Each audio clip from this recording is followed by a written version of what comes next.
episode 32 of the Unscripted Company podcast, coming to you pre-recorded. I was about to say live on a crisp September evening. I know you had it on your show notes for today, but dude, the weather. I know that's what the excitement comes about with us is once the weather cools down in Texas, it is a talking point. When you're not talking about triple digit heats, you're talking about when September temperatures finally roll around. I mean, I was watching the University of North Texas Mean Green football game yesterday on TV, of course, but it looked even cooler up there than it was down here. I'm sure that's a blessing to you. Did you have any showings to be able to like enjoy and take advantage of this temperature? So I've been trying to kind of get back to my routine of a lot of things, kind of get back on the mode of stuff after kind of recovering from being sick most of last week. But I had a showing on Saturday, and dude, I hadn't stepped out of my house since like later that Thursday. Then I stepped out of my apartment, and dude, it was nice. It was for 80 degrees. It was nice. Like I was like, oh my gosh, and then we left to go to church this morning, and I stepped out, and I usually check the temperature, but I didn't because I was like, oh, whatever. And I stepped out, dude, it was 68 degrees outside. I was like, what? Like, so it's just been nice. It's been refreshing. Like I'm ready for, those nice, cool, like fall time days. Like, I mean, we're already on our way there. I just hope that it's not your typical Texas, fall where it's the fake fall, and then we have like 2 weeks of heat again. I was just about to ask you that. Like, do you think it's a fake fall? Because last night, my wife Abby, one of her friends, was over, and she was joking about how, don't get used to this because it's going to be a fake fall. And you use the exact words, the exact verbiage of that. I mean, it's probably going to get hot again. Let's be honest.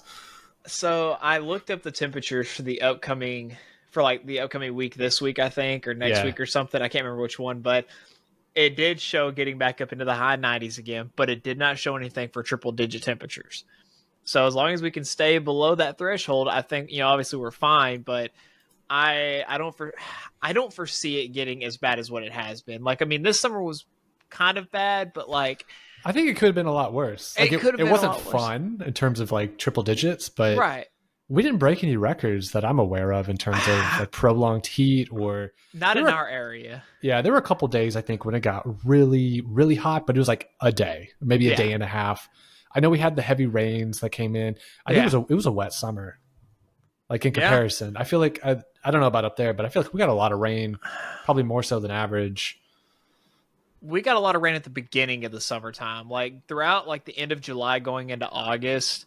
We didn't really have any rain. Like we didn't have any wet or anything like that. But like the beginning of summer, like June, I'd say probably like May going into June, we had quite a bit of rain, and then it just kind of cut out. And we had a couple days where it kind of like lightly drizzled. There was a couple days last week actually that, dude, it came down pretty hard on a couple days. I was like, yes. I was like, I love the rain, but it also makes me sleepy. So I was like, oh, I gotta get out and go do stuff in this. I just want to sit at home and just, chill out and do whatever. But no, it's been good. I'm excited for, October. I think as far as weather wise, October and November are probably my two favorite months, because you get like those nice, like 60 to 70 degree temperatures, maybe in the 50s, which I still like, but dude, it's just nice. It's been a nice reprieve because I don't drive around and sweat in buckets and all this other kind of stuff doing showings and stuff. So it's nice. Dude, we're getting old. You know how I know that? How? It's a nice reprieve to have the cool weather. We're over here talking about the weather. And like, don't get me wrong. For those of you that live, I don't know, in Texas or anywhere, in the tri-state area, you know what a hot summer's like. And you can sympathize with us that you appreciate these cooler temperatures that are inbound. But yeah, we're not young guns anymore. We're over here talking about the weather, and we're excited about it. Yeah, but I mean, it is what it is. But yeah, I saw that you the UNT SFA game. I was excited about the game. I completely. I remember you mentioning it last week. This was their first home game, and it was against SFA. I gotta say, I'm thoroughly surprised that they actually beat them. Not that UNT is a bad team, but if I'm not mistaken, I think the previous three, I think probably out of the time that you used to live here, and we went to that one game that was SFA and they lost, but I think they've only beaten them like one other time other than this time outside of that. So it's Also, that's the thing is I'm trying to remember who they played when we went because they hadn't actually played SFA since like 1994 or something like that. It's like it goes way back since the last time they played them. But this is the first time since 2018 that we're starting 2-0. And we go into Lubbock to play Texas Tech next week. And Texas Tech isn't looking too hot. But what was wild was SFA, their first game of the year. So SFA is an FCS team, and while North Texas is an FBS team. So for those of you who don't give a crap about college sports, basically what that means is it's two different divisions. One division is theoretically better than the other division. FBS is above FCS. But SFA, in their first week of football, they played, was it North American University, if I get that name correct, and they won 77-0. Now, North American University was a division even lower than SFA. So a lot of people didn't know how good of a team SFA was. They gave North Texas some scares, but North Texas pulled it together. We have our stud quarterback, Chandler Morris. He's pulling it together. There was a gruesome injury in that game, though. It looks like one of our stud running backs had a bone pop out his leg, and they had to have the ambulance come on the field. It was pretty gnarly, to say the least. I believe the technical term is a compound fracture or compound whoopsie daisies, something like that. That wasn't good. That was like a couple of minutes of a delay of game there. It was crazy. Oof. So who's their rival UNT's again? Oh, so it kind of depends who you talk to. If you talk to someone at UNT, they're going to tell you either SMU or UTSA, UT San Antonio. SMU will say we're not rivals, but we're rivals. I was gonna say I feel because I'll be honest with you, I kind of got confused for a second there because I saw SFA and I was like, oh, okay. But realistically, I'll be honest with you, I didn't know SFA had a football team. I'm gonna be like I just didn't, and I just wanted to go back and look at the history. But yeah, the last time they played them, Friday, November 4th in 1994, they tied 33-33, and that's insane. But what blows my mind even more, because you mentioned the score from last week's game, is it blows my mind that college sports score so high in their games.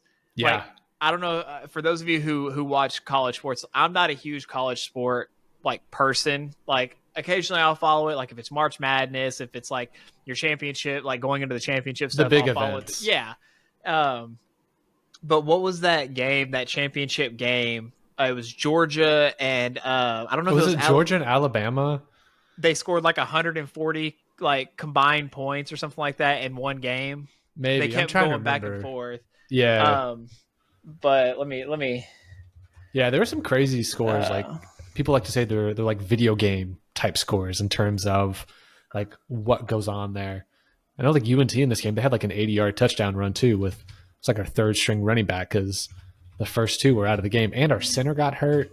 So he was out of the game. It was wild. You might actually appreciate this because you played high school football, right? At least for a little bit.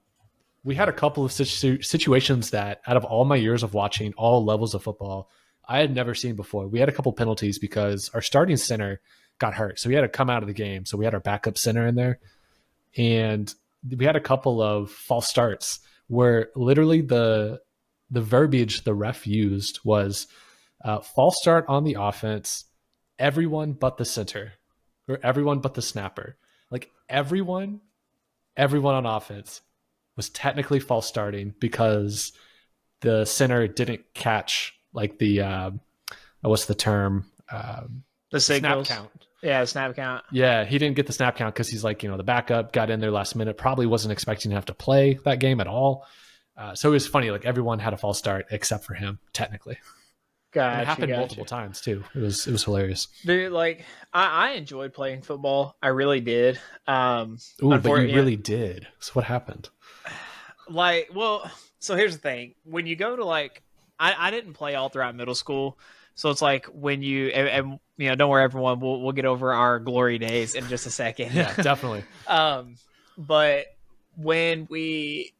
when you don't play, like especially in a small town, if you don't grow up playing a sport and you just try to join like in high school, it's not that you don't get playing time, but they have heavy favoritism towards the ones that actually took the time to play throughout middle school, going into high school, which is fair because I mean they are definitely the more skilled ones. But you have some instances where they would bring up people that were younger than you because they played in middle school. They're like, oh, okay, we don't want to start other people who haven't played as much. But in my opinion, it's like, okay, I haven't played as much, but that's why you're the coach, and that's why you coach me on how to how to do stuff. Yeah. And so, I mean, I got to play. Don't get me wrong, but it was like a, you know, it just I don't know. Some of our coaches were very much so old school. They wanted to do it their way, and you know, looking back now, I mean, I think they're out of the 3 years that I played, we had 1 year where we went to the was it By districts? by district championship game. Yeah. And it was the same team that we'd already faced that we beat in regular season that we lost to by one score again. I have no quarrels with anyone on that team, but I will say our quarterback, for him being 6'7", could have played a little bit better. I mean, come on, dude. Like, you tower over everyone. You're telling me you couldn't throw a ball to save your life. It is what it is. But it was fun. It was. I enjoyed it. I was never gonna try to go college or anything like that. Like that was never my ambition. I kind of more so did it because I was like, oh, this looks fun. I can get in shape a little bit more, stuff like that. And then, it ended up going from that to just being like, okay, if I get to play, I get to play. I'll just practice as hard as I can. If not, it is what it is. What position did you play? So I played tight end on offense, and then if I played defense, I played defensive end or outside linebacker. I could see and for that. being 6'2", I mean, it's kind of odd. Typically you probably rather put me as like a safety or a corner, but I wasn't. It's not that I wasn't fast, but I was just easier at being able to, zone covers, things like that. Like if you put me man to man and the wide receiver is better than me, I mean, they're going to beat me. Like I'm not even going to, try to mess around with that. But yeah, I enjoyed it.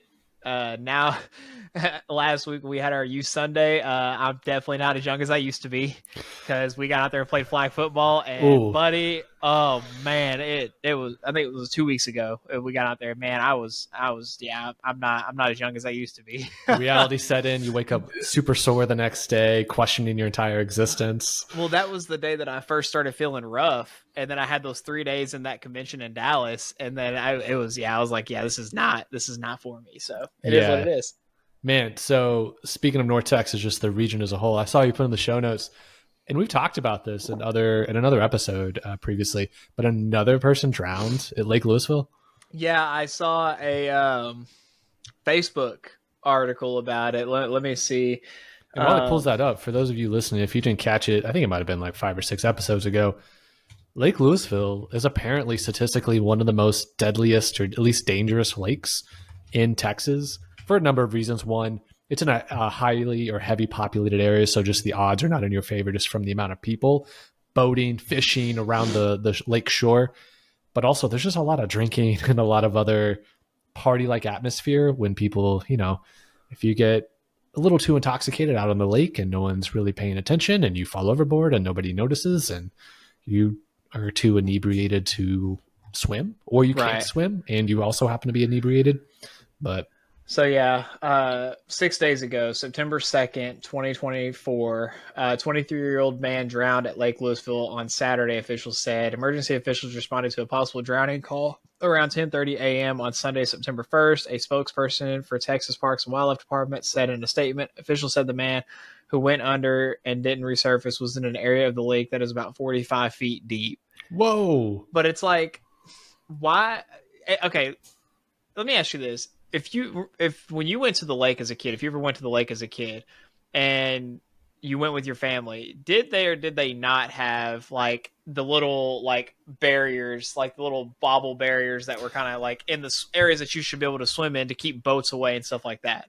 Yeah, I know what you're talking about. I didn't really go to like too much as a kid, but when we did, I do remember you'd have like city or county parks and they would have like a designated swim area per se, because also, there's boats out there and people jet skiing and right. Things where there might be a wake or a little bit of a current that picks up because of that. So they want to make sure you're protected. And also when you have these lakes in Texas and really a lot of lakes along the south, you get that nasty algae, seaweed stuff that grows down there. And, your lake could get caught on that too.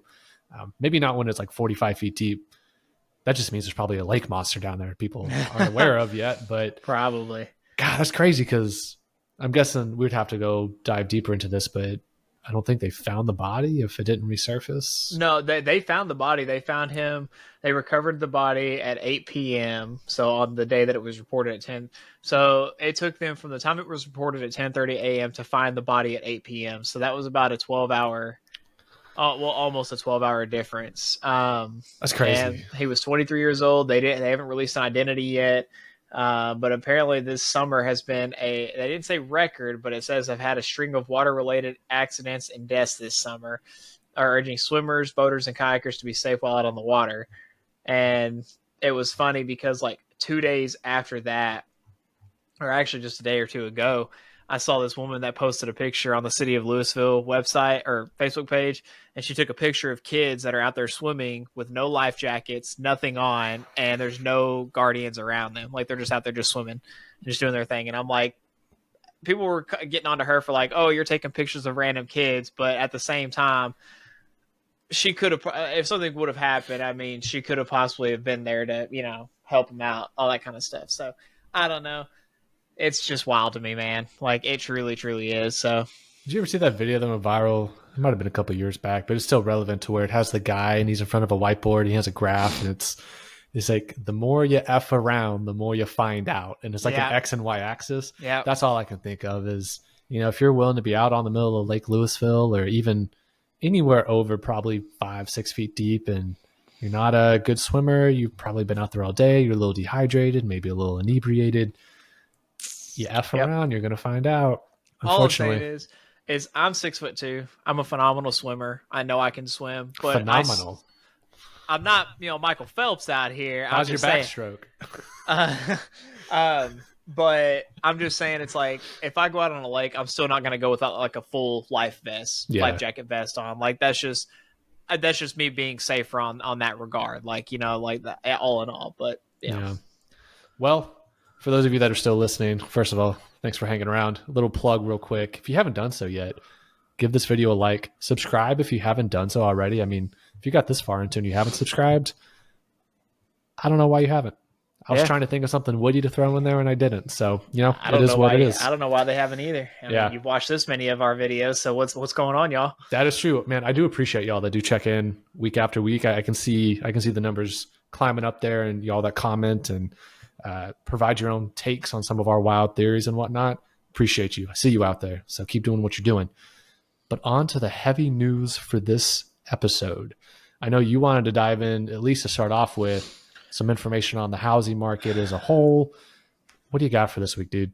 So first off, let me preface by saying I'm not a fortune teller. I'm not predicting the future because I don't want some of y'all that live in the Dallas-Fort Worth area just to come at me and being like, oh, he said this. This is exactly what I am prefacing before I kind of go into this. So I'm going to try to keep it short and sweet because we do have some other things we want to try to get to tonight. But for those of you who know, I do work in real estate. I'm a realtor in the North Texas or in the Dallas-Fort Worth area. And a couple weeks ago, I went to a Tom Ferry convention, which if you know who Tom Ferry is, or even if you don't, he is the #1 real estate coach. They have a huge success summit every single year in Dallas. So we went to that, and one of the speakers that they had there was the owner or CEO of Keeping Current Matters. And he gave us a little bit of some information about the housing market and Keeping Current Matters. They typically, that's where a lot of us get our information from, not just them, but we do get it from other sources, but they're just one of the few sources. And so to kind of preface to a lot of y'all, I'm pretty sure a lot of y'all this year that were hoping to buy a house have probably held off on buying a house, and that's fine. At the end of the day, it is an election year. A lot of people aren't sure about a lot of stuff. A lot of people want to know what's going to happen, but unfortunately, we don't know what's going to happen. We're all flying by the seat of our pants, and we're all trying to figure it out as we go. Yippee. Totally understandable. But let me preface by saying this, that for those of you who do keep up with, economic stuff and political stuff, we have had interest rates come down a little bit. Interest rates have made a small dive. And as of 8/27 of 2024, um, they are expecting going into Q4 of this year that Fannie Mae is expecting um, very, very low sixes as far as interest rates. And right now, some programs can actually get you into the fives. New builds can actually get you into the fours. For some new builds, I will preface this, some new builds offer incentives, and that includes going into the interest rates of fours, like a very high four. So mortgage rates play a significant role in the housing market. The forecast for 2025 for Fannie Mae and the Mortgage Bankers Association, the National Association of Realtors, and Wells Fargo show an expected gradual decline in mortgage rates over the course of the next year, which is this chart that y'all can see on the screen. As you can see, going into Q4, rates are expected to come down into the fives. Now, preface this by saying this is what everyone has said as of a couple weeks ago. And the Fed has already said that they were going to lower the rates, and they have already held on to that. They have actually lowered the rates a bit. Continued down says mortgage rates are projected to come down because continued easing of inflation and a slight rise in unemployment rates are key signs of a strong but slowing economy. And many experts believe these signs will encourage the Federal Reserve to lower the federal funds rates, which tends to lead to lower mortgage rates, as Morgan Stanley says.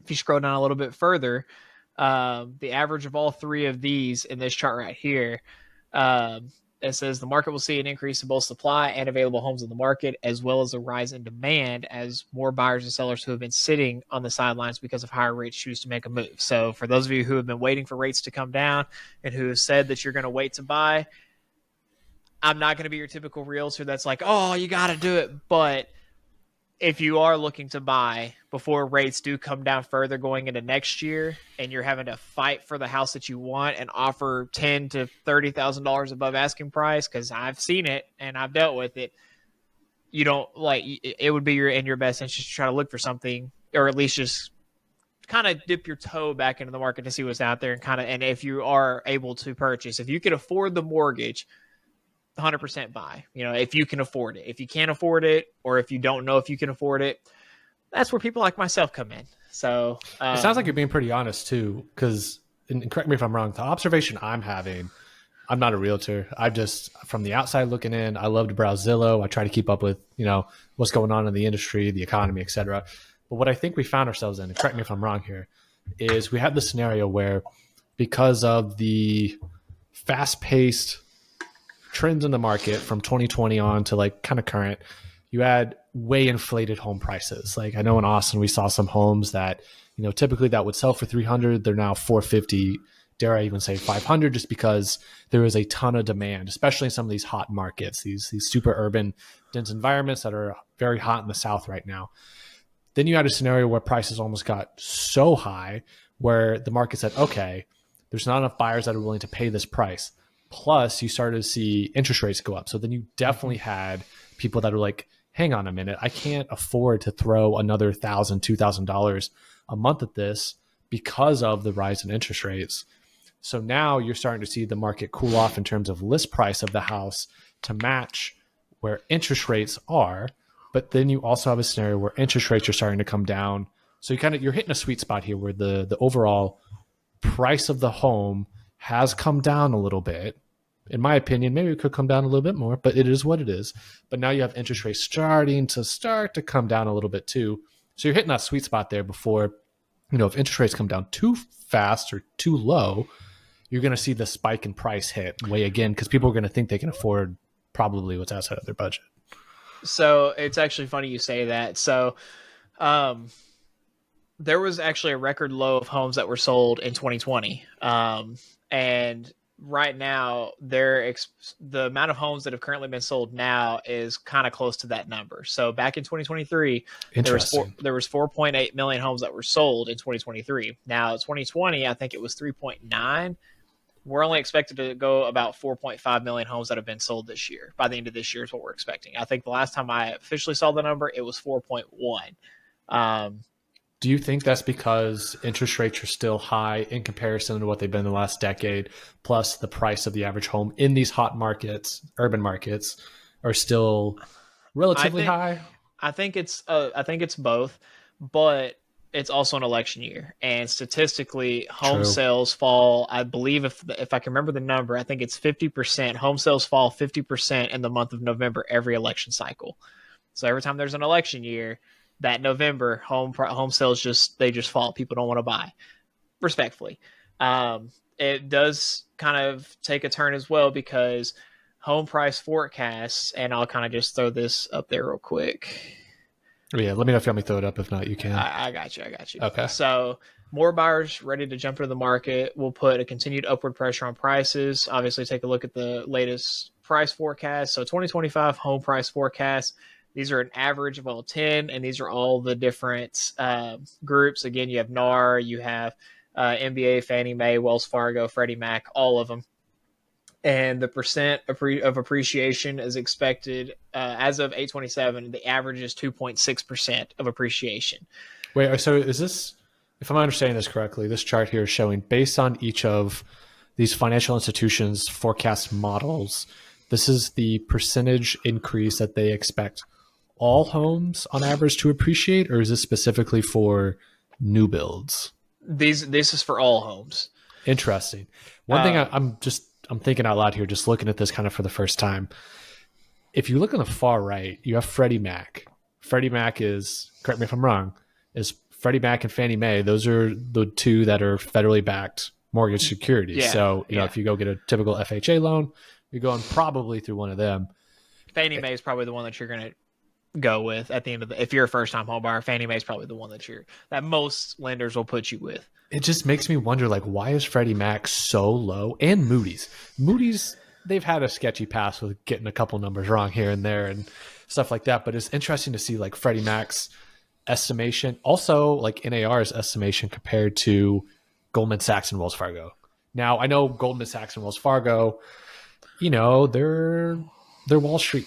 You know, it's I have Street. My opinion about Wells Fargo. I'm just gonna say that. That's why Wells Fargo. Any day now, I feel like they could fail. That's why I went to a community bank. We bank at Point Bank now, and shout out to Point Bank, by the way.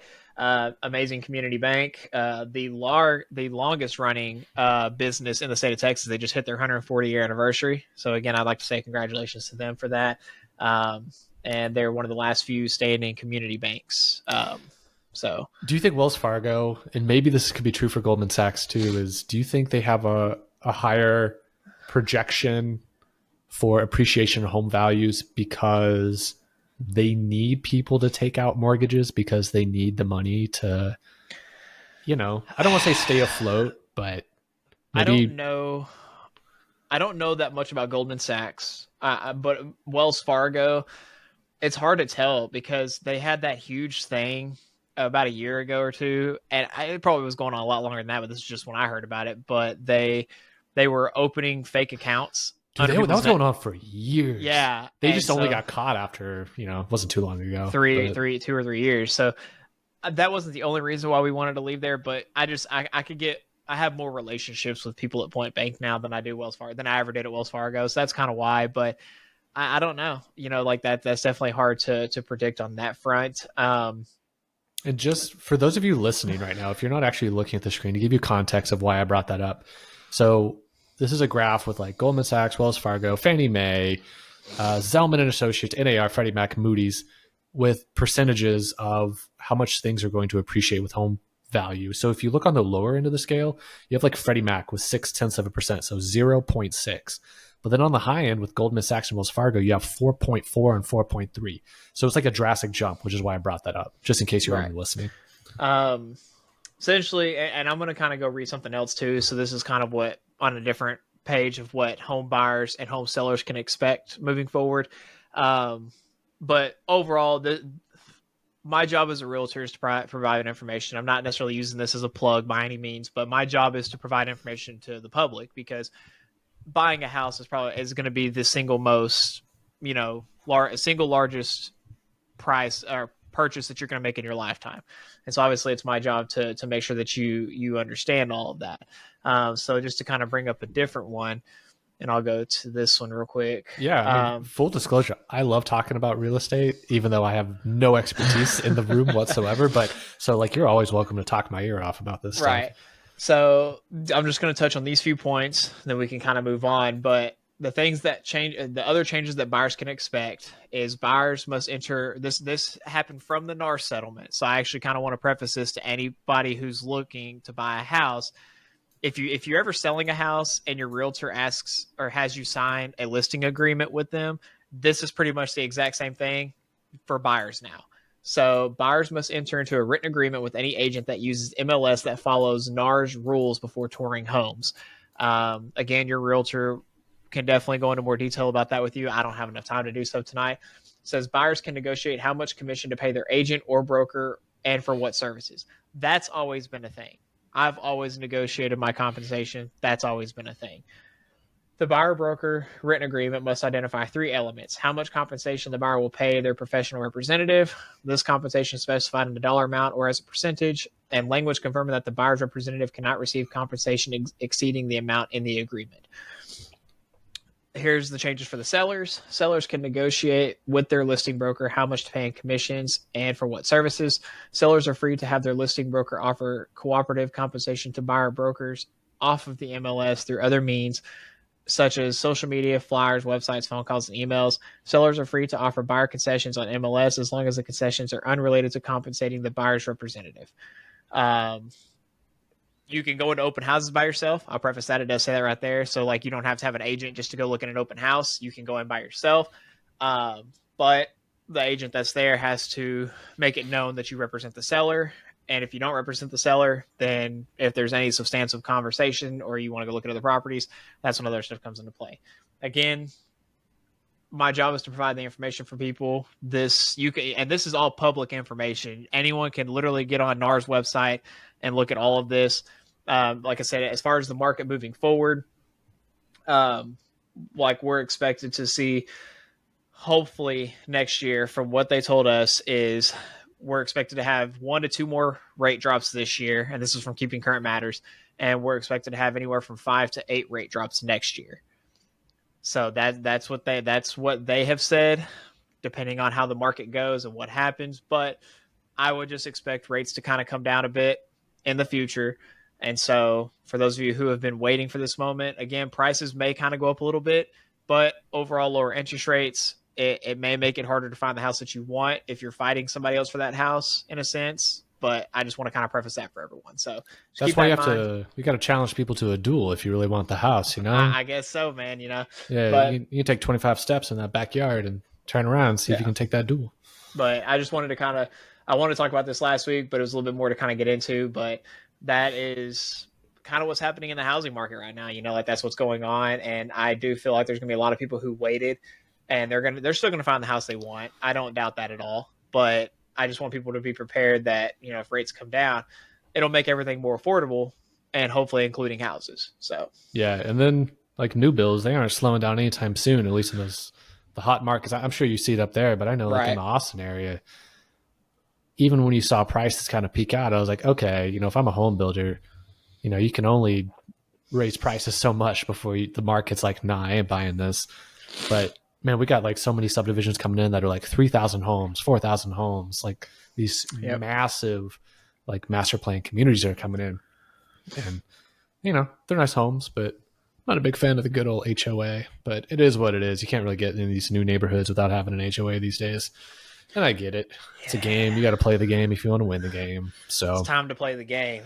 Yeah. You know? Yes, it is. Man, I'm so excited. We'll talk about this later on, but the trailer drop for that Vince McMahon documentary. Woo. I know. I saw it. I was like, I hope that this is like the way they see it, the way that they showed it. It's like, we're going to get raw, unfiltered, unedited. Like what you see is what you get. And I'm here for it. I'm excited for it. Yeah, man, real quick. I don't think I put this on our show notes, but kind of real estate related, just because this is a business that requires real estate to operate.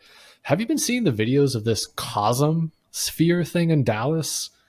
It's okay. So, you know, the Sphere in Las Vegas, like it's the big LED sphere, and U2 does shows inside of it, and it's like super immersive and whatnot. Right. There's like a micro version of that in Dallas, and they've been doing college football games, probably NFL games and other sports too, but just because college football just kicked off. Right. Like, here, let me throw this up on the screen real quick. And I think this is like, dude, if I had money to throw at this as an investor, I would throw all the money I had into this thing.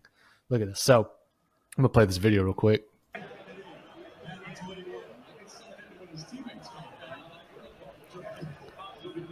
This is not at the stadium itself. This is the Michigan and UT game. This is inside a building. And you can like have your own little table, have all your friends there, cocktail service. Dude, here's the thing. If you ever come down on a Saturday and there's a college game, we can go. We're going to that, like 100%. I'd be down just to go there. Yes, and like here's the week before this, they did the Texas A&M season kickoff. Oh, dude, that's actually pretty lit. And they can change the perspective. Oh wait, hang on. I just realized I wasn't actually sharing that screen. Let me share that screen real quick.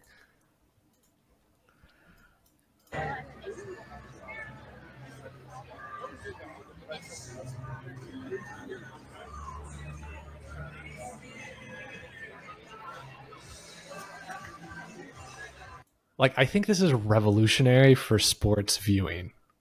To be able to have that level of access or that line of sight, you can sit in the end zone without actually being in the end zone.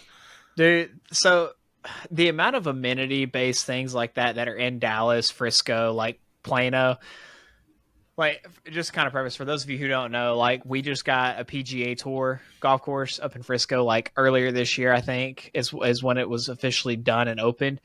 And you don't even have to like play golf to go there, but they've got so much stuff there, restaurants, bars, everything, just to kind of go and hang out. I've wanted to go check it out and just kind of see, but not only that, but we're getting a smaller version of Universal Studios. I think they just broke ground on it like a few months ago, but it's probably going to take at least like 3 to 5 years before it's fully done.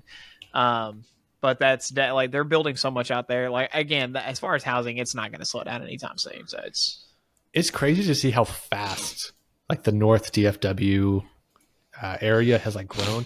I was just curious because you brought up Frisco. I just went to the Wikipedia page and to see the population growth because I know Frisco used to be a small farming town, and so like you go back to 1910, 300 or so people. But let's go to like kind of the near future. So if you go to the year 2000, 33,000 people. It's a very modest, small suburb.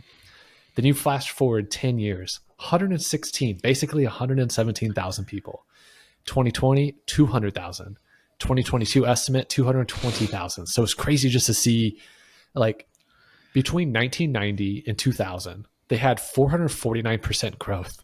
And then from 2000 to 2010, 247% growth. And then it's a freaking boom town. But even more so than Frisco, all the towns around North DFW, it all blends in, but it's so like you'd be surprised how much you miss if you take certain specific roads and then you don't go down the other paths that you could go down. You'd be surprised at how much you would actually miss and how much is actually around there if you're just not paying attention. And it's just insane to me. But I noticed one of the things, I don't know which one you want to kind of get to first, but I didn't even know this, but apparently Texas has a high-speed rail project. Yeah, this is something I've been like kind of joking about, like why the state hasn't done this yet. But then funny enough, news came out this week that there's some grant money going towards a Texas high-speed rail project. Now, for better or worse, it is going to connect Dallas to Houston. That's going to be the first leg of it. If it was, if I was the one designing it, I think it needs to be the entire Texas Triangle. I think this needs to go Dallas, Fort Worth, down the 35 corridor so it can have a stop in Waco, stop in Temple, stop in like all those towns on 35. Then you hit Austin. Then you go down to San Antonio.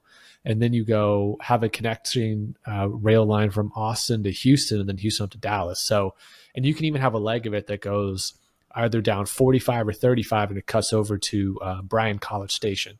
So you basically have the ultimate Texas Triangle all connected through high-speed rail. But the idea is with this one in particular, they got an additional $64 million. It'll be a 240-mile long high-speed rail project between Dallas and Houston. It'll take about 90 minutes to travel. So pretty efficient, pretty practical. Also, you could, if you were in Dallas, you could have a day trip to Houston very easily. Currently, I was looking at on here, they have about 30% of the land needed thus far because that's the tricky part is, Texas, for those of you that are not in Texas, it may be hard to realize this, but all the land that's not state owned is private. We don't have federal land in Texas, so everything's private. So there's really kind of two ways you can go about getting this land: is either A, you buy it the way you buy any parcel of land or real estate, or number two, eminent domain, which there are legal routes you can go through that. It gets messy sometimes, and you want to be fair to the landowner. So there's times when eminent domain comes into play, but most of the time you got to go in there and convince the seller, who may not even be wanting to sell their land, to say like, hey man, like, we're building high speed rail. We need a plot of land here.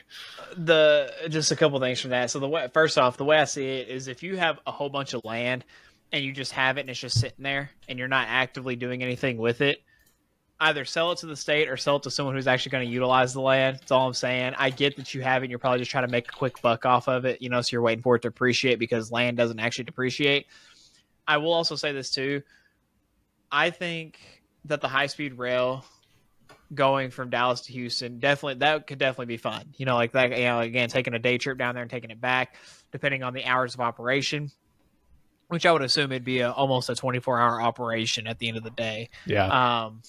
But having it go from here, or from like say here to, San Antonio and stuff like that would also be good. But I'll also say this too. Unscripted Company is still predicting the future here, y'all, because we talked about this and now they're doing it. So I'm just saying, we had no knowledge of this beforehand, but we're doing it. Also, I think it would be awesome if you actually, so remember what we talked about there possibly being a miniature Vegas coming to Texas? Yep.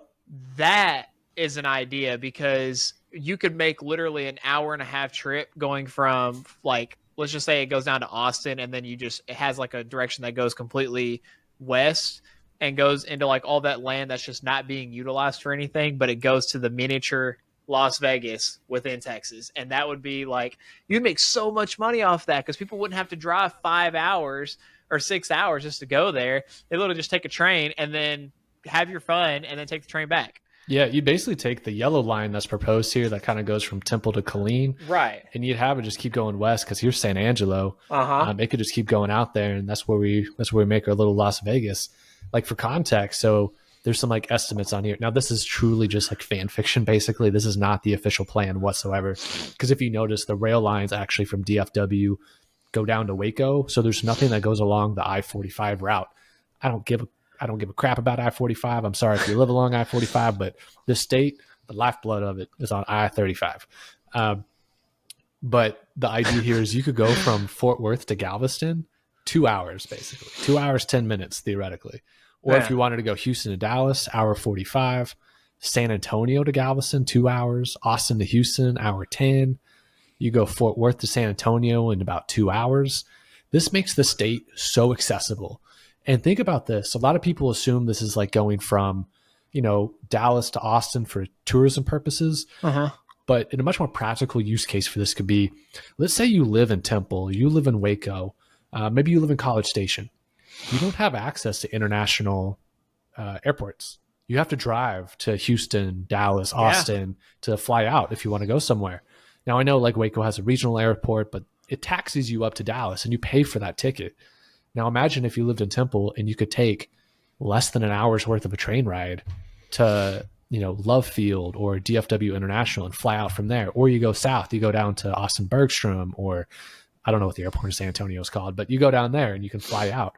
It gives you so many more options to ticket prices for these airlines. Even if you live in Dallas, you might be able to go down to George Bush in Houston because it's got a cheaper flight price. And the difference between taking the train that only takes you 2 hours to get there might be worth it. Dude, I will just say this. Also, you had like a very strong opinion about the I-45, I-35 thing. And I agree. I mean, I-35 is definitely the more crucial one, I will say, because I mean, you could pretty much take that all the way from north to south in Texas. Like I-45 goes from east to west, but you find more stuff along the I-35 route. But obviously this is just the beginning. And we're definitely going to have, I was maybe a part 2, because if y'all remember way back when we first started, we did an episode on the possibility of a Texas secession, and we talked about a couple things regarding that. This could be a gateway to something similar with that, because if again that map, that's just the surface. Like, you're only connecting the major cities in Texas. You're not even scraping the surface that if all the growth happens in those areas that there's no growth in currently, the amount of travel time that you can cut down. And think about this though, you probably don't even have just one train. You've probably got like at least 2 to 3 high-speed trains, because you're not just going to have one, especially for the population here. Yeah. You're going to have more than one, and they're all going to be running different directions, doing different things. So it's like, dude, I'm astounded right now just thinking about that, because like there's so many times like me and her want to take trips, and we're like, I don't want to spend 4 hours driving. Like, I love my wife, but I'm not letting her drive. If I'm going to get somewhere, I need to get somewhere fast. And this is my solution. I'd rather pay, probably $40, $50 for a ticket, maybe even that. Like, I don't foresee it being expensive, but I will say this though, our taxes are definitely going to pay for that for like the next like 20 years, 30 years. So yeah, but I'm for it, Yeah, you're not wrong. Like, selfishly, like I would use that to go up to see every single UNT football game, because if it could get me there in 2 hours flat, I mean, like, for context for y'all listening, like that would normally take me, I mean, depending on traffic, of course, but right around 4 hours. I was maybe say 4 hours. Yeah, and that could get me there in, I don't know, hour and a half, 2 hours, and you're not going to have traffic. You don't have to worry about driving, so you could bring a laptop, listen to a podcast, do some work, something like that. Whatever the case it may be, but like. Like we talked about, obviously this is not going to be starting for any time soon, but we talked about, making trips down there to visit y'all, things like that. This would cut our travel time down so quick, and like we wouldn't have to wake up at 6. I mean, we'd probably still wake up early, but we don't have to wake up at 6 a.m. just to drive 4 hours, like just different things like that. But overall though, I definitely think that's so cool to think about now. I'm like, that'd be so cool to have all that here. And it allows an opportunity that I don't think we've had in a while. Our generation has yet to experience this, where you can have legitimate boom towns. And what I mean by that is, like, yeah, we've seen Austin grow up. We've seen DFW North Side grow up. But this would really give an opportunity for some of those towns, like a Temple, Waco, wherever the lines hit, those stops. It allows people to live in those communities, but work in the big cities where some of these jobs are. Oh, yeah. Because think about right now, like even just like a normal commute for the average American, I think it's over an hour. It's something ridiculous. Or maybe it's like 45 minutes. But if you were able to live kind of out, I don't want to say out in the middle of nowhere, because that's definitely not where these towns are located, but it gives you the opportunity to live in Central Texas and work in North Texas. I mean, and have a quote unquote normal commute time. Right. Well, and that's the thing though, is like, again, I don't want to stay on the real estate stuff too much, because there are a couple things, like some fun things that we want to get to, but a lot of people want to live in cheaper areas, but then work in the big city. So it's like the money that you're saving on a house, or, just living expenses, you're spending that on gas just to drive back and forth between your commute to work, because you sit so much in traffic. And, traffic is the bane of my existence, that I cannot sit in traffic. Like we talked about this last week, I have to spend money on toll roads. Like, I have a toll tag for a reason, because I just, it doesn't matter what time I leave. If I don't take toll roads, I'm probably still going to be on time. Like, I'm probably going to be on time even with the toll roads. Like, I'll be at my appointment on time. Yeah. And I've had that happen. And so that's just Texas, And so one of these days, maybe they'll get it figured out. And I'm hoping that this train solution will definitely ease up on traffic, because a lot of people won't drive their cars. They'll just commute through a train, and maybe it'll ease up on traffic congestion a lot. Who knows? Yeah, I think we'll definitely be talking about this again here in the relative near future, because there's few things that I'm long on in terms of investing, and Texas is one of them. I know we talked about this literally in our first episode, just about the tremendous growth prospects that the state has. So I have a feeling we'll be talking more about this in Texas here in the near future. But on to bigger and better things. I have one thing just real quick, and then do you want to... go for it. Yeah. So one thing that my friend sent me, actually two quick things, and they're small little topics. So I think we talked about this before. You never really had a MySpace, did you? You kind of hopped on right when it was probably right towards the end of it that I had a MySpace. Like, I had like the open, like I had like 5 friends, like, because that's how short a time I'd had when I, so. Yeah. So for those of us that had MySpace, Tom was everyone's first friend. Tom was, of course, the creator of MySpace, but whenever you had a Facebook, whenever you had a MySpace account, Tom was always your first friend. But this tweet kind of puts it in perspective. So MySpace Tom really sold his company for $580 million.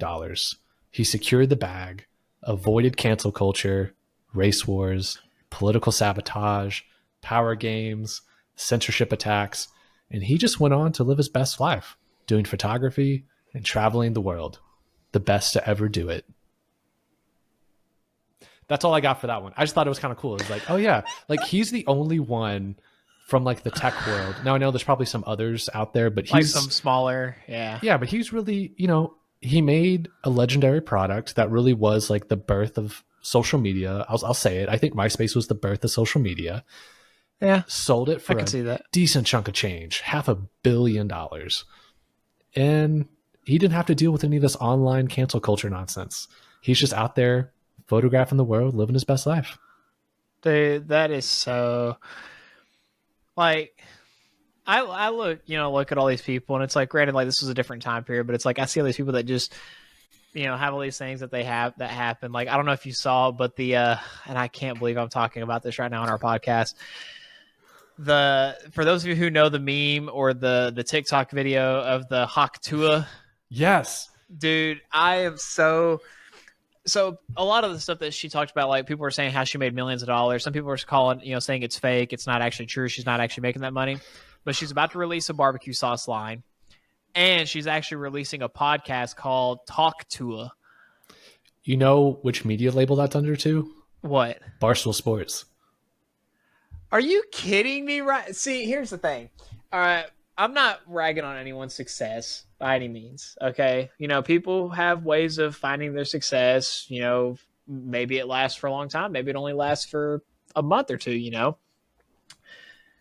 But what I hate, okay, I shouldn't say hate. What I loathe. What really grinds your gears. What really grinds my gears is how someone can just go on a camera and say, you got to spit on that thing and say Hawk Tua. And now everyone's like, oh my gosh, she's so cool. And now she has a podcast and she has it's represented by Barstool Sports, and she's probably about to make some good money. But then you have hardworking, honest people like Unscripted Company who are starting from the bottom and working their way up. And we're depending on our fellow viewers, as y'all can see, to obviously watch our content. And again, it'll happen. But at the end of the day, when people can just fall into that fame like that, I'm like, I just don't understand. And they cash in on that bag, and I don't get it. I think here's what's going to happen. So now that we have a recording of Riley saying spit on that thing, we're going to make a soundboard. We're going to chop it up. We're going to make an EDM dubstep remix. We're going to put his face on a billboard. It's going to be epic. So for those of you listening out there, just rewind about, I don't know, a minute and a half. You can scrub the audio. You can make it happen.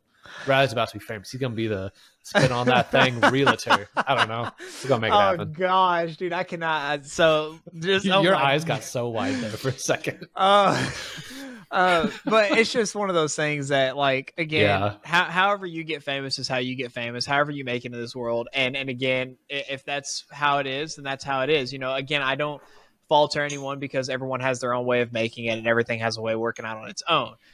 I'm just, get your priorities straight, people. Like, why are y'all following people that just do the weirdest, most outlandish things on a camera in the middle of like a busy bar street, and you're like, oh my God, this is so amazing. Like, everyone nowadays trying to get their fame on social media, whatever the case may be. And I get that. And I hope everyone gets everything that they're looking for. I hope that everyone finds everything they're looking for, but just be mindful of everything, and don't just try to do weird, outlandish, dumb things to try to get famous, and that is what it is, Yeah, and you also have to remember, she might just be a flash in the pan. Like, we honestly have no idea how much money she's making from all this yet. I'm sure she'll make a decent bag of money from it, but also how quick is she going to burn through it? Is she going to invest in any of it? we may not even remember her 5 years from now. Or and that, yeah, yeah, or she could be like, have you been following? I don't listen to the podcast. You probably don't either. But what's her name? Alex Cooper, the girl, yeah, the yeah. Call Her Daddy Hmm. podcast. It's wild reading her story because she went from being unemployed, I think borderline homeless.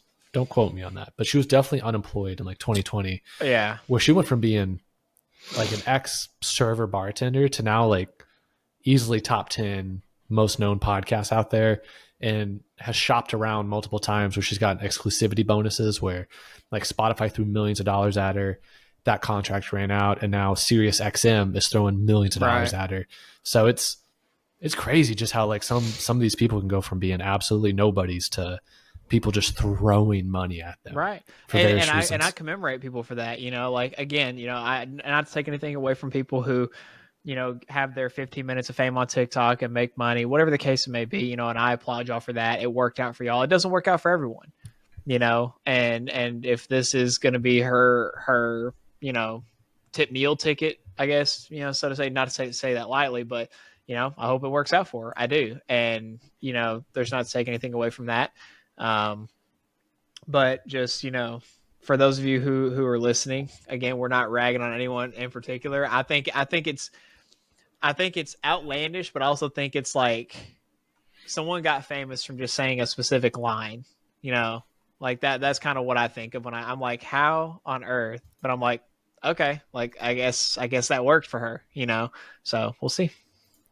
Speaking of meal tickets, here's a fun little nugget for you. I don't really have too much context to this outside of the graph. This is a graph of Domino's Pizza and Google, now known as Alphabet, their stock price since IPOing, which means, going public on the stock market, since 2004. All this graph is telling you is pizza is king. If you would have thrown money into either Domino's Pizza or Google in 2004, Domino's Pizza had a better rate of return than Google. When in doubt, always bet on pizza. I guess, man, like, and that, here's the thing. What year was that, the at the very bottom, like that was like, That and was then 2004. So 2004. yeah, the first timestamp's like 2005, 2009 because they IPO'd July and August respectively in Right. 2004, and it goes all the way up to current day 2024. Let me just say this, that if you invested in either of those two in 2004, you are cashing in heavily. That's all I'm saying. Like, it depends on how much you invested into it, but hey, I guess pizza is king, and the fact that it's doing better than Google, hey, that must tell you something. Yeah, that makes me like wonder too. And I was joking about this when my friend shared this with me. Is if you look at this graph now, so this is like currently where the stocks are, valued at. I think if I was to invest in either one of these, I think Domino's has more growth potential than Google at this point Yeah. because I think there's more competition coming for Google's like bread and butter search business. YouTube's got competition, stuff like that, where Domino's is only improving their pizza product. Like I know Are when, they though? well, okay, let me give you context here. So I don't know if you remember when we were little, like people love to dunk on Domino's because it was like a terrible product. Like, do you remember hearing about this? How Domino's used to be like cardboard. People said it was like cardboard, and they spent the last 20 years, like they've got a new CEO, everything trying to Mm-hmm. revamp not only their image but literally the product itself, which was just like pizza. And yeah, it's not the best pizza out there for sure. But if you categorize it with like Pizza Hut and Papa John's, those are like the three Right. businesses: Domino's, Papa John's, and Pizza. Those are the three that are like international fast food pizza. Domino's, it's pretty decent when you stack it up against all those. And it's not like we're closing down pizza stores. Like, yeah, pizza stores close for sure. But like we're only opening more and America's only getting fatter. And we're only getting the rest of the world fatter with us. So I think Domino's Pizza still has a better growth potential than Google if you were even to invest today. So there's a couple more things I want to talk about tonight, but let me just say this real quick, because I've seen memes about this kind of stuff. You probably have too, and I'm pretty sure a lot of our listeners and or viewers probably have as well. When you look at fast food chains and you see certain fast food chains like Long John Silver's and a few of these like random ones, who are you and who's keeping them in business? Like, and let me preface this. Growing up, me and my parents would go out to eat like once a week. We'd go fast food, something just to after, in the evening times. And Long John Silver's in a small town would be one of those places. I never had an issue with it. It was actually pretty good, fish. But slowly over time, it got a bad rap, same as Taco Bell, same as all those other places. But it's like when I drive around Denton and I see Long John Silver's and it's got 2 cars sitting outside of it. I drive by, and you probably know some, the KFC across the street from Applebee's. It's got 2 cars sitting in the parking lot, and one of those has to be one of the workers that's there. I'm like, how are these places staying in business at the end of the day? Like, what is going on?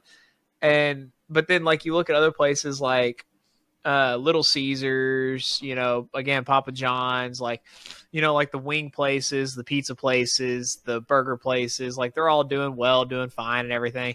But then you just look at all these old chain restaurants that you may or may not have gone to as a kid, and somehow they're still in business, and you're just wondering, what is life? Like, what is happening and what's going on? Because I'm not saying they're not doing bad corporately, but it's like, what? Dude, you put that so perfectly. There was just outside of Austin, it's towards a town named Elgin. So if you're familiar with Central Texas, you go out Highway 290 east. It's about 30 minutes, give or take, east of Austin. It's not really a suburb, but you can call it a suburb.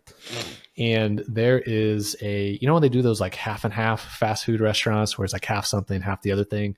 But usually it's like a PepsiCo company. So there's this gas station that has it's half KFC, half Long John Silver's. Yeah. And we drive past it when we go see my brother-in-law all the time because he lives out there. But no one's ever there. I never see anybody there. And I'm just like, in Austin, I'm sure there's one somewhere, but I don't see Long John Silver's at all anymore. Like, we had a couple when I was growing up, but they've all closed because no one goes there. But we drive past this thing every time, and I'm like, who the heck, A, goes there, but B, how does Long John Silver's as a corporation still even view it viable to supply product to the storefront? Probably the same for the Denton one, where it's like, of course you don't see people there that often, but the company still has to pay a truck driver to bring frozen or fresh, it's probably all frozen, but to bring frozen product to the Long John Silver's. Like, where is the profit being made here, like you said? Dude, I'll be honest with you, man. I'd be lying if I said there weren't some days where I'm just driving by and I happen to look over and I'm like, man, it's probably really cheap to eat there. And I'm actually kind of hungry right now. Like, I've thought about just to see like if it's still the same as what it was, 10, 15 years ago, something like that, just to see, like, is it still the same quality? Because I'll be honest, I liked their hush puppies. I liked their like the battered chicken, and like they had some decent stuff. Like, I'm not gonna say they didn't. And so I've thought about, like, hey, let me go through the drive-through. Let me just order this and let me just check it out and see. I will say, do you know who Joshua Weissman is? He's like sounds familiar, but I don't know. He's a chef, but he has a YouTube channel. And Okay. So he does like, he'll take like, some episodes or something that he does, and he'll order like a fast food meal, and then it'll be like a butt better. So it's like he'll order something from a specific restaurant, and he'll make the same meal himself, but a better version of that meal. Gotcha. And some of his most recent videos was he was like it was like, who has the best chicken tender in all of the fast food chain restaurants. And to my surprise, they voted and they gave a score that Long John Silver's was the highest score out of all the fat. I'm not even kidding. It was like both the people that, like him and the person that he did it with, they would give it a rank of out of like a 1 out of 10, and then they would average those two together. And Long John Silver's had the highest. I think it was like a 7 point something, like out of a 10 on average, and it would beat out like Popeyes. And Popeyes got some good chicken, but it beat out Popeyes. It beat out Chick-fil-A. It beat out I'm trying to think of what some of the other ones are on there. But dude, surprisingly, and they rated it on a scale of like a bunch of different things, but overall, I was so surprised. And so I'm like, man, maybe I gotta go try out some Long John Silver's again, because it may still be, bussing, First of all, he said bussin'. That's hilarious. But maybe is Long John Silver's secretly killing it out there, and we assume it's still trash? Dude, I don't know. I don't know, man. Man, for those of you listening right now, you're being given a homework assignment. Go find your local Long John Silver's and report back in the comments section what the heck your thoughts are. Hopefully none of you get food poisoning. Apologies if you do in advance, but I'll do it if you do it. oh, okay. I don't do like the nearest one to me probably is about 40 minutes out. Like there's If you not have, one. if you happen to find yourself out there, so Yeah. if I go, like I could go this week and just go, spend $10, get something, and I'll let you know. Like I will report back next week. You hearing it now? I will go get Long John Silver's for lunch this week one day, or just even Okay. for a snack, and I will report back next week, and I will tell you if it's exactly what it actually is. I'm sure the hush puppies are good though. Oh, I dude, I feel like love it's that hard to show. mess those up, honestly. Yeah, you'd be surprised. Couple more things I actually wanted to touch on. Yeah, go for Unless it. there's anything else that you had that you wanted to talk about. No, go for it, man.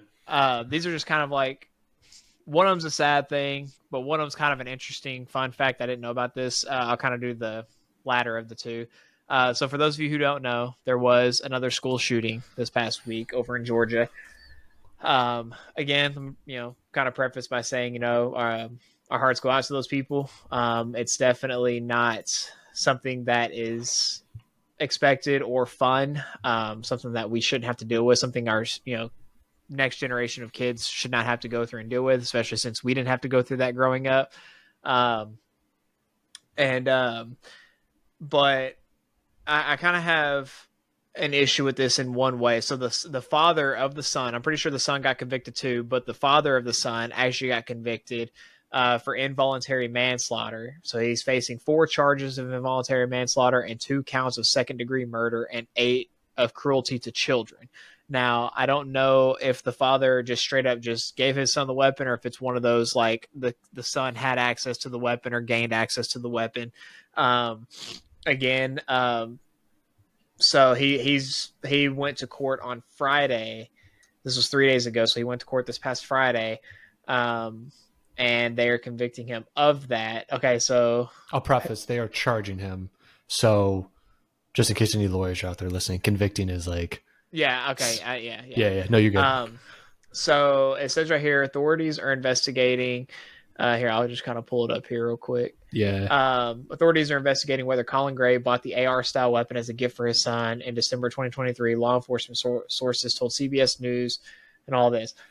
First off, if you're going to buy an AR or any kind of rifle or any kind of gun for your child, it should not be, unless you were that responsible, which most kids are not.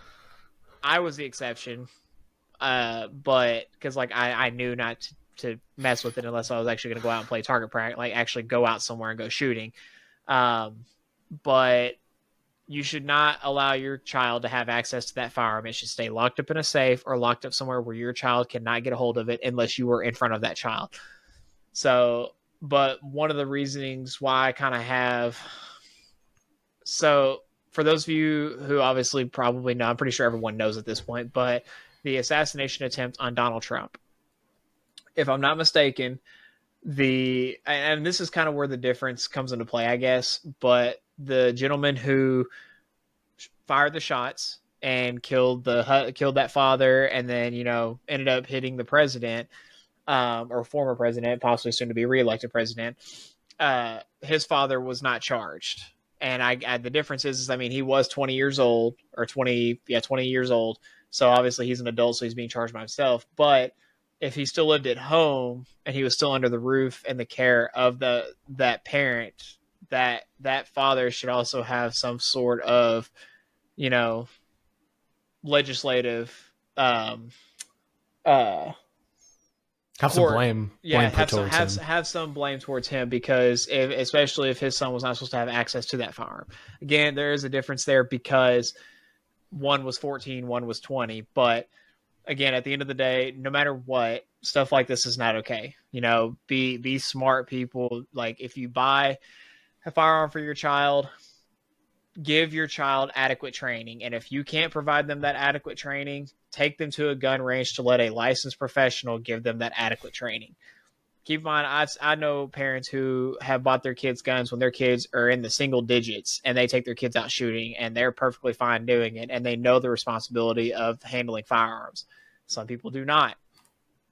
This stuff does not need to be happening. This is something that does not need to be happening in our society. Unfortunately, it does. And I know there's a lot of people out there who talk about gun control, and There's a lot of political stuff going on about it right now, talking about universal background checks, red flag laws, things like that. I'm going to advocate and say that stuff does not need to happen.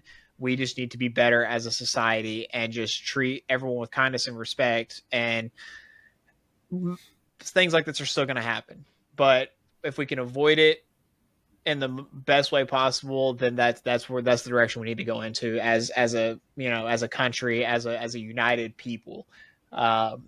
So again, our hearts go out to those people. Our hearts go out to those families, and we just hope and pray that justice is served at the end of the day. And I hope that they get the help that they need for the child who was involved in it. And obviously the dad is going to probably face some sort of repercussions. But again, if you feel like you're going to do something, if you feel in some type of way, please seek help. Don't just go out and just start doing this stuff. Like, try to seek help the best way you can. It's definitely not fun to do that. So it is crazy. I can't imagine trying to raise a child in this modern era in some of these cities. It's crazy. Dude, that's why a lot of people don't have kids anymore, man. Yeah. A lot of people are not having kids anymore because of that reasoning. And I don't blame them. I mean, I'm the same way too. It's like, I couldn't, if we had kids, I'm homeschooling. I will hire somebody. I don't care, but we're homeschooling our kids. I did see there was a record number of homeschoolers in Texas this year. It was like, I forget the numbers. It was like high six figures of kids that were pulled out of the public or even private system to be homeschooled in the state of Texas. So a lot of these large schools are dividing in numbers, diving in their numbers, because these are all new high schools too that are being built. They spend millions of dollars in these high schools, and now parents don't want to take their students there. Yeah. So it's crazy. Last thing I want to touch on, and this is kind of just like a fun thing. So let's end on a fun note. yeah. Don't want to end on that. Again, we'll kind of go on from there. But I saw this reel, and it was interesting to me. I couldn't find the actual reel because I think it was on Instagram or something like that. But or it was on Facebook, but I think the tag, the handle was on Instagram. But this is like a universe, like a space thing, and I thought it was cool. But the preface of the video was that if you travel all the way to the edge of space, I think, which is like 8.4 million light years away or something like that, and you reach the edge of space, you actually reach a part of space where I might be able to actually find it again real quick, and I can actually read it off to you, which is so funny, but I'm also going to be kind of reading off here as well. It says, if you were able to travel from Earth to a distance of 8.3 billion light years, you would cross a cosmic point of no return where you would never be able to make it back to Earth, even if you traveled at the speed of light. Interesting. So think about that. First of all, how the heck do we know there's an edge of space? That's the first question. That's true. Which is a crazy concept, because if you acknowledge there's an edge of space, what is beyond that? Right. Well, it's funny though, because let me see if I can actually find, because this was an article that I actually found, but it had like a specific part to it. Is that what space is supposed to look like from the Big Bang? Yeah. So like, we're in one of these universes, and there's many other universes that are, and galaxies, I should say, because this is the universe. I'm gonna naively say this for the record: we're a bunch of dumb monkeys. How the heck do we even know that happened? Like, I know there's like theoretical models that you can run to show the expansion of the Big Bang, etc. But like, what? Well, we can only see so far, guys. There's also too, like, the debate of, God created us, and then there's the Big Bang. So you have science versus religion. We even have the concept of, like, did God create the Big Bang? Like, and yeah, so like, and which very well could be the thing, because he's probably the only one who can fathom this kind of stuff. It's beyond our understanding. And so again, it's just kind of things like that. But I'm trying to see if I can find the specific part of the article. I don't think I can. This is cool. I'm just like, we can barely even make it out of our own solar system with an unmanned something. Have we? I'm not expecting you to know this. I'm just thinking out loud. Have we even made it out of our own solar system with an unmanned spacecraft? I don't think so. Like I know most of the time when we have these, not rovers, but like they're not satellites. What do you call them? The unmanned spacecrafts, basically. Right. Like once they go, like if we send one out to like Uranus or Saturn, Neptune, whatever, like once they do their job, we just like crash them into a planet out there, or like they burn up in the atmosphere of the planet. Yeah, like they get the information that they need, and it gets transmitted back to us Yeah, but it's somehow. like we can't even send one outside of our own solar system. So how the heck do we know where the edge of space is? Dude, I don't know. So I can't find the exact specific part, but I saw like at the beginning of this article, which let me actually find the one. This might be it right here.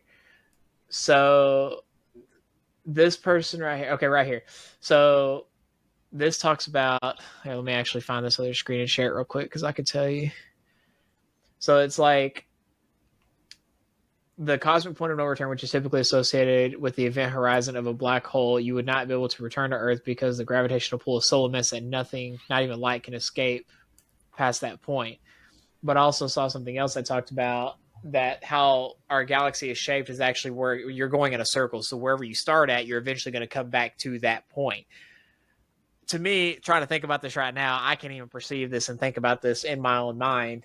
But also, too, I'm not big brain in that sense. I'm small brain in that sense. That's why I don't get. That's why they get paid the big bucks and not us. But it to me, I agree with you when it comes to the comprehension of this because it's like that's actually a good question. Let me see um, if we've actually made it outside. Because if I was to make a bet, I don't think we have. I mean, we've definitely, like, we photographed Pluto. We've been out there, but I don't think we've ever bothered to go past that. I mean, I know we've had telescopes take images, and I think it's weird too the way that some of these photographs come out because it's like they get like not what you think of as a photograph back, and then they use computers to generate the image, like how they had the generated image of the black hole. It's like it wasn't really a photograph in the way we think about it. So, according to this, twice, I think, if I'm not mistaken, it says yes. As of 2012, the Voyager 1 spacecraft became the first human-made object to leave our solar system and enter interstellar space, followed by its twin Voyager 2 in 2018. Meaning, we have technically made it outside our solar system with these probes. But how far out did we make it? Because obviously, the further you get away from the sun, the colder it gets. But if you think about it too, there's also more suns out there. There's also more heated areas. So like, I don't know. Like to me, it's like, what did we find out there? Like, what's the purpose? See, I'm not even worried about the heat aspect. I'm just like, how far can you send a signal back? Because yeah, you can send something out there, but can it send a signal back for you to know it's out there? Like, yeah, maybe we see it in a telescope, like, oh yeah, it's still out there, but like, is it sending the signal back? Are we getting data? If we're just sending stuff into space, it's like, yeah, I can throw a baseball far too, but right. Do I know where the baseball lands? I don't know.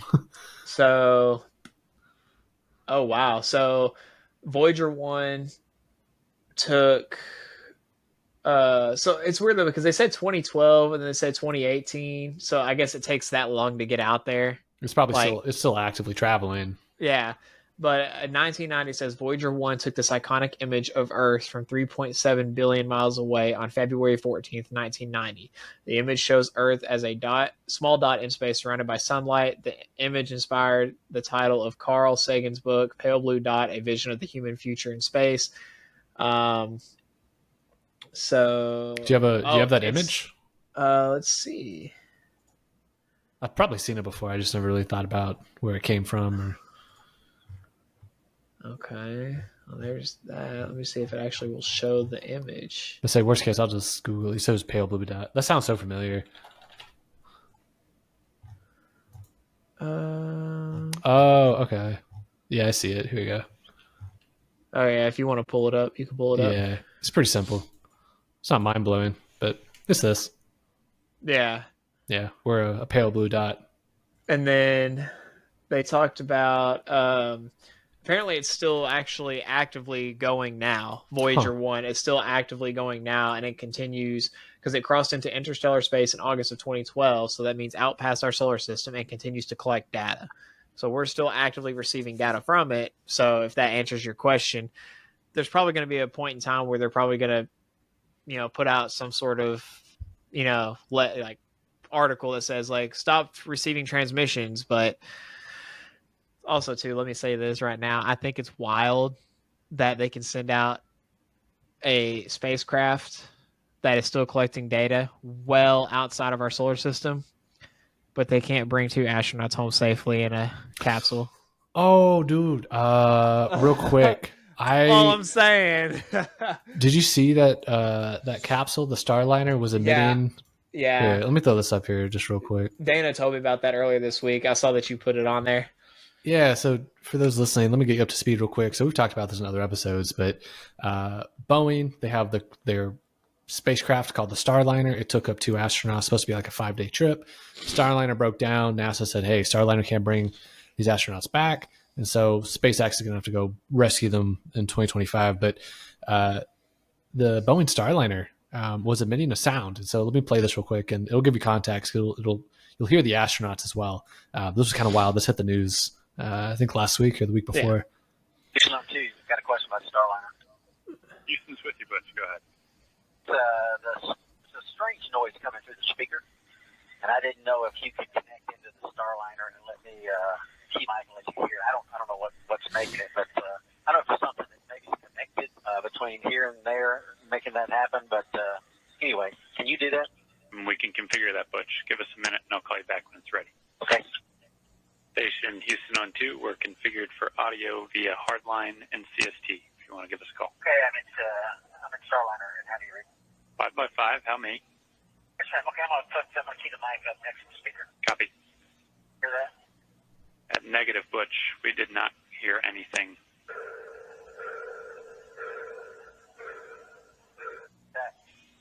All right, Butch, that one came through.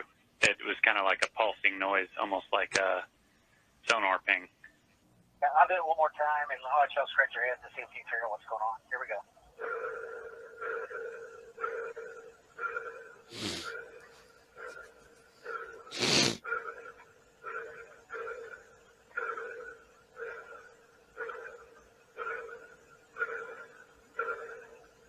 All right, over to you. Tell us if you figure it out. Yep, good recording. Thanks, Butch. We will pass it on to the team and let you know what we find. And Butch, just to make sure I'm on the same page, this is emanating from the speaker in Starliner. You don't notice anything else, any other noises, any other weird configs in there? Okay, thank you. So no idea what that is, but kind of eerie, spooky.